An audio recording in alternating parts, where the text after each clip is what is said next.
Why would a confidential slide from a modern genetics conference show a chromosomal blueprint that completely defies human evolution? In 2015, a closed-door presentation displayed a sequence that should not exist. It was a karyotype, a complete mapping of chromosomes. Think of it as a biological blueprint where suddenly rooms appear that no human has ever entered.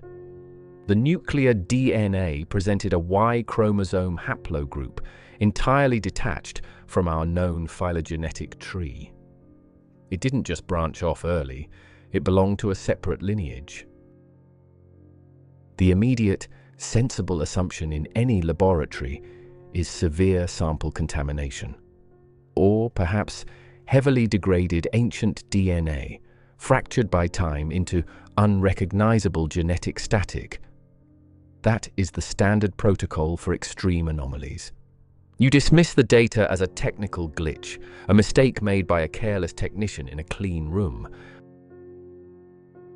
I expected to find the typical hallmarks of a corrupted sample: broken sequences, chaotic biological noise, but the architecture of these leaked slides is remarkably intact. The anomalies are too specific, too structurally sound to be a mere laboratory error. If this isn't contamination and it isn't degradation, we are forced to consider a highly uncomfortable alternative: a previously unknown hominin branch, hidden within the data. The markers do not match any modern human population. They contradict our accepted evolutionary timeline. A completely separate lineage, detached from every known branch of the human family tree? That is not an anomaly. That is a biological impossibility. Which leaves us facing a far more dangerous problem than a simple sequencing error. If this genetic code is real, where did this impossible biological sample actually come from? The answer to a 21st century genetic impossibility lies buried beneath the scorching sands of 1920s Iraq. Sir Leonard Woolley's archaeological expedition was methodical, yet the archival field photographs from the Ur excavations reveal a moment of profound disruption. The diggers had unearthed something that brought the meticulous cataloguing to a sudden halt. The skeletal remains pulled from the deep earth did not just belong to a tall man, they belonged to a giant.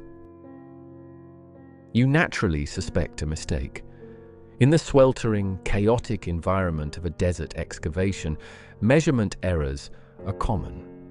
Or perhaps we are looking at a textbook case of pituitary gigantism, a tragic, well-documented medical condition that causes runaway bone growth. That would neatly close the file. But the original anatomical measurements, recorded in the dust of the field laboratory, refused to cooperate with that diagnosis. The skeleton measured an astonishing 8 feet in height. More troubling, however, was the skull. A brain volume estimated at 1,900 cubic centimeters. To put that into perspective, even the largest known Neanderthal skulls max out far below that threshold. 1,900 cubic centimeters? That doesn't just exceed the Neanderthal range. That exceeds the biological ceiling of our entire genus. Pituitary gigantism distorts the skeleton. It does not engineer a perfectly proportioned, massive cranial vault. The sheer scale of this biological architecture defies standard human proportions and typical endocrine diseases. It forces us to consider that Woolley's team stumbled upon a genuine, unrecognized hominin species. If this was not a sick human, but a healthy specimen of something entirely different, the bones should carry other distinct signatures. Are there other physical anomalies hidden in this skeleton that completely rule out a simple medical mutation? A massive frame and elongated limbs usually point to a tragic, runaway endocrine system. Could this giant skeleton simply be a textbook case of pituitary gigantism?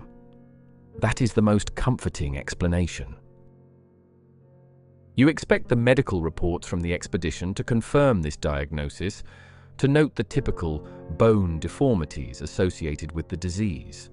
Instead, the anatomical logs document a structural precision that defies a random pathology.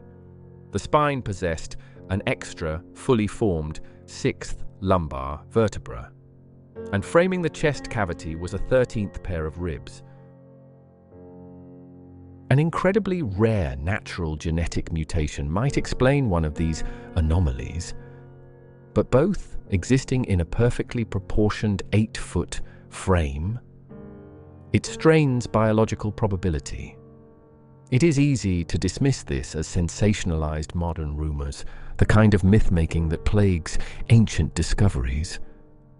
The problem is, the physical evidence does not stop at the bones.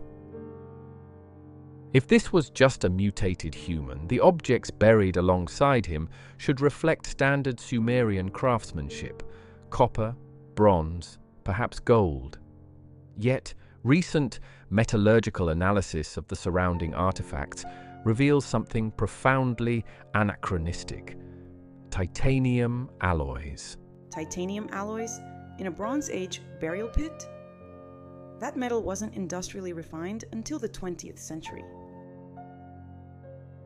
A diseased human does not accidentally forge aerospace-grade metals in the Bronze Age. The combination of an impossible skeletal architecture and titanium artifacts shatters the gigantism theory completely. We are no longer looking at a sick man. We are looking at the evidence of an advanced, non-human ruler, which forces us to confront a terrifying historical blind spot. If this physical impossibility was walking the earth, how does it align with the ancient texts of the era? When a clay artifact tells you that a single king ruled for 28,000 years, how does modern academia process that information? They find a way to make it a metaphor. The Weld-Blundell prism, a four-sided cuneiform tablet recording the Sumerian King List, documents reigns measured in sars, periods of 3,600 years. For over a century, historians have treated these pre-flood records as dynastic propaganda. The prevailing institutional theory is elegant. These aren't solar years at all. Scholars argue that the Sumerians were using a complex mathematical system based on lunar cycles, or perhaps intentionally exaggerating numbers to legitimize their rulers' divine prestige. It is a comforting, rational explanation. It safely categorizes the impossible as mere mythology. That lunar cycle theory holds together perfectly in a university lecture hall until you cross-reference it with the excavation pit at Ur. A mathematical error does not leave behind an 8-foot skeleton.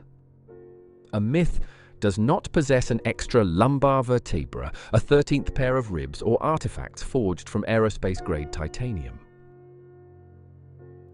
We are told these ancient texts are purely symbolic, a desperate attempt by early humans to make their kings seem like gods. But the physical biology pulled from the Iraqi dirt shatters that academic consensus.